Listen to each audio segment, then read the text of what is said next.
Beautiful peoples, hope your day is doing better than usual, and welcome to Back to the Basics, where today we're going to do a Back to the Basics on Halloween, just to fit the season.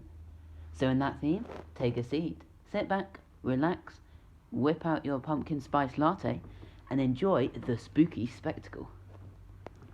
Halloween, where children, and the adults who can't quite accept reality yet, walk from door to door asking for sweets and treats using the world-renowned phrase trick or treat, which I always thought when I was younger was actually said trick or treat.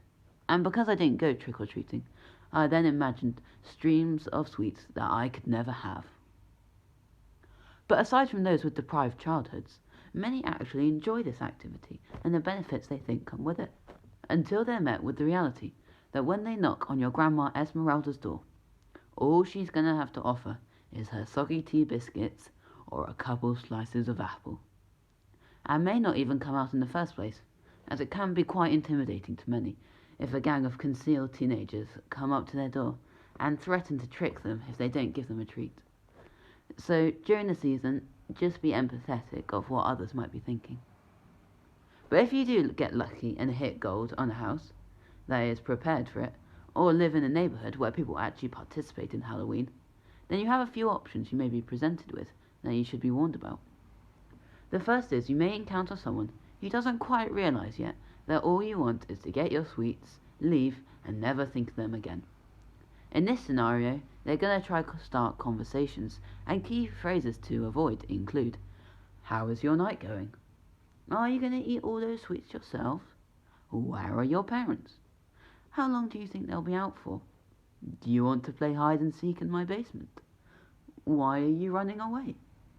All these, I have been told, are trick questions, so whatever you do, don't return their serve, or else they may trap you in conversation. Instead, what can work as a perfect counter to their attacks is just saying yes, and then going with the flow. Another scenario you could be faced with is if another party is also looting down the same street, but it's just a bit in front of you. In this case, it is important to assert dominance, to not back down, and to show that this is your turf that shall never be surrendered to anyone, by quietly following them through the whole night, getting the sad remains of each house. But that's what Halloween has become today. For did you know that the origins can be dated back to the Celtic festival of Samhain, almost 1,000 years ago? And if you did know that, then I guess well done you.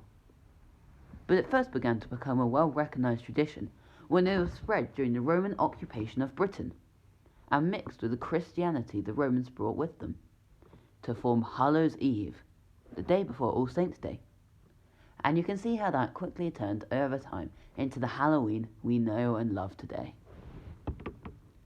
But what really gave Halloween the boost it needed was when the Irish migrated to the US and brought their culture with them, which was then inherited by the United States citizens and popularized further by TV shows, books, and traditions like costumes and pumpkin carving.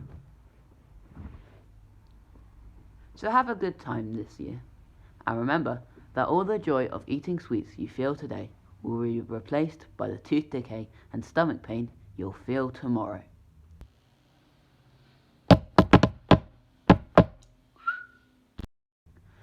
So thank you for watching, and I hope you see you once a week, every week, and that the best of your life is yet to come. See ya!